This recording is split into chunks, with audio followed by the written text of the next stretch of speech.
So, I know for the Berkeley folks, this is the exam week, but, it's the only UC which is not in the quota system.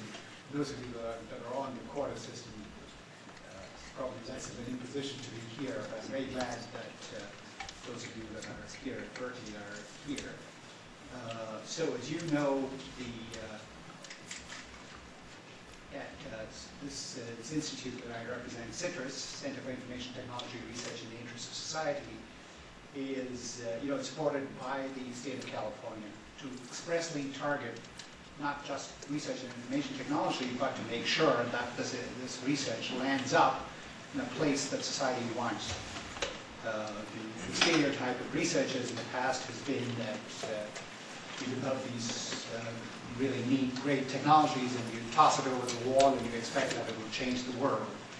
But as all of you know, it takes a lot more than to come up with some cool new technology.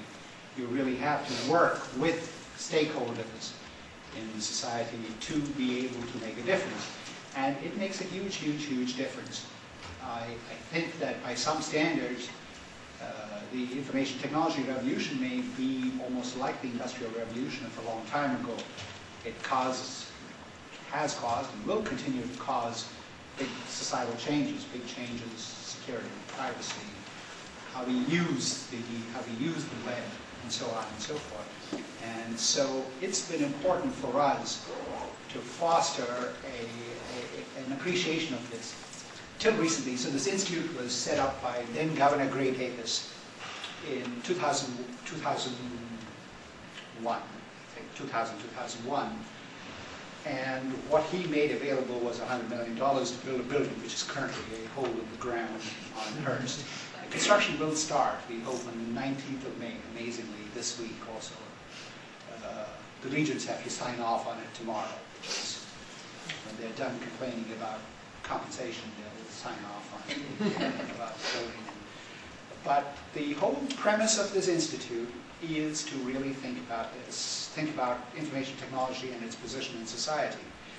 Till recently, we had focused our efforts almost exclusively in having faculty and students, of course, all rolled together to start centers, and centers like TIER, which was Information Communication Technologies for the Third World, or else for projects which were for the delivery of, for a lab on a chip, for dengue fever detection, all kinds of very specific areas where you think about information technology in a societal system. But we found, and actually Tom, who's I'm going to introduce in a second, realized that in a lot of ways, faculty are not as able to take advantage of all kinds of wonderful other opportunities, partly because all of us, I speak for myself, are so focused on specific things that we've signed up to do.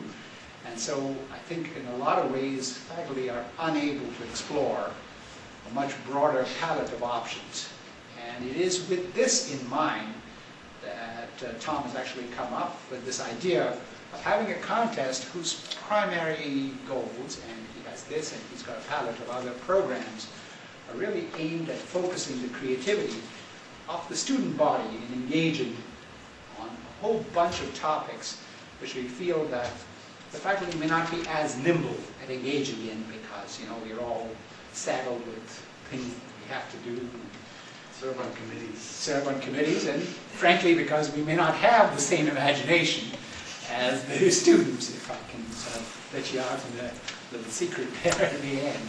So I'm very, very glad that you participated. I must say the response, and I'm going to let Tom talk about all this, is really quite wonderful. And I look forward to hearing at least a smattering of them.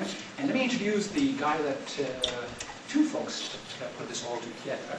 Let me first, so Tom Kalil. So Tom's, let me say a few words about Tom. So I have to say, Tom Kalil, who some of you know from the email, I first met Tom when he was serving as Special Assistant to President Clinton for Science and Technology. And he had a tiny little office in the West, not in the West Wing, but in the old Executive Office building, which is the next building over.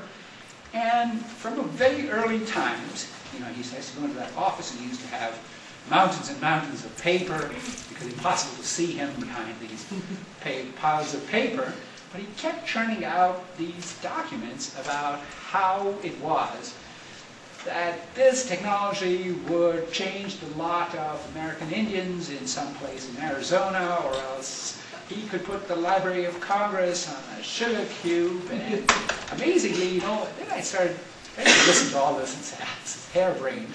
But then I started hearing these quotes in comments made by President Clinton, and then I realized that he had a pipeline to sort of make these things happen. So in 2001, he moved to Berkeley, and his title now is the Special Assistant to the Berkeley Chancellor for Science and Technology. But of course, he works with all the CITRIS campuses, and he continues to be as inventive. And so the reason I'm telling you all this is because, you know, he's had this commitment from a long, long time about really thinking about the societal context of information technology. And along the way, I'd also like to recognize Yvette Subramanian, who helped run the contest. And so Yvette is our publications and events coordinator, but she's also a scientist in her own right. And Travis Richardson. And just to get all the other acknowledgments out of the way, I'd like to also recognize Aaron, whose handiwork you'll see in a few minutes. And Great. Thank you, Shankar, and I want to thank you for all the support that you gave for the Big Ideas Initiative. About a little over a year ago, I received a small unrestricted gift from Piero Migliar, the founder of eBay, who has the daunting challenge of trying to figure out how he's going to invest the billions of dollars that he has. And I was fortunate enough to get a small grant from him, and I decided to use that to support student-led initiatives on the Berkeley campus, because what I discovered is that, you know, the way campus usually works is that faculty will come up with ideas, they'll go out and they'll raise money, and then they'll hire students to do the work. And the experiment I wanted to try is what happened if we gave a small amount of students directly to work on the projects that they're personally excited about. And I've been supporting about 20 of these initiatives, and they have been things like the Berkeley Nanotechnology Club, which Bala is the co-president of, and had a very successful Berkeley Nanotechnology Forum with over 500 attendees. A group of students that you may have seen written about in Saturday's San Francisco Chronicle, who've been working on safe drinking water and sanitation in India, Sri Lanka, and Mexico. And they also put together a prospectus for a multi-million-dollar center in this area. And there's actually a decent chance that by the end of this year, we'll actually be able to get that funded. So I'm very interested in trying to look for additional ways in which we can get students to be more directly involved through clubs, competitions, students suggesting project-oriented courses. There's another group called the Engineers for a Sustainable World, which took a semester to design a course that they would like to see offered. And that course was actually offered this semester on the Berkeley campus. And greater student involvement in shaping the next generation of research, education, and service activities. So a white paper competition is one way to do that. Working with the ASUC and research institutes like CITRIS, we were able to put together a $100,000 competition. CITRIS sponsored a $20,000 competition, which was allowed us to open it up not only to Berkeley students, but students from Santa Cruz and from UC Davis, which are partners of ours. But I'm very interested in other ideas for how we can increase the awareness of what CITRIS is trying to do. As Shankar said, unlike a traditional engineering research project, which might just focus on making the underlying technology smaller, faster, and cheaper, CITRIS is really about bringing together people who understand the technology, but who also understand its broader societal implications and how it might be used to improve our quality of life, whether that's connecting the unconnected in the developing world, improving energy efficiency, improving healthcare, improving our ability to respond to natural and man-made disasters, a whole range of societal applications. So the program that we're going to have is that we're going to have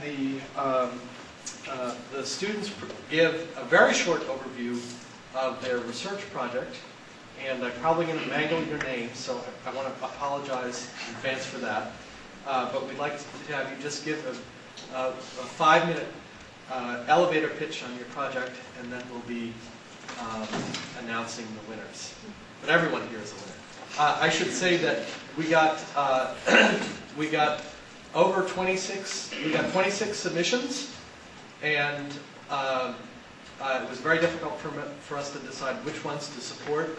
And, we're actually going to go to our CITRIS founding corporate members and give them a brief description of your research projects and some of the ones we were not able to initially fund, to see if we can help mobilize some initial resources. Because I think that the companies will be very interested in supporting these. So to kick things off, I'd like to have the mitigation of water scarcity team give their presentation, and we've got Alexander Doe and Brian Sosnochik, and was that close? Sosnochik, and Thomas Kalil. So.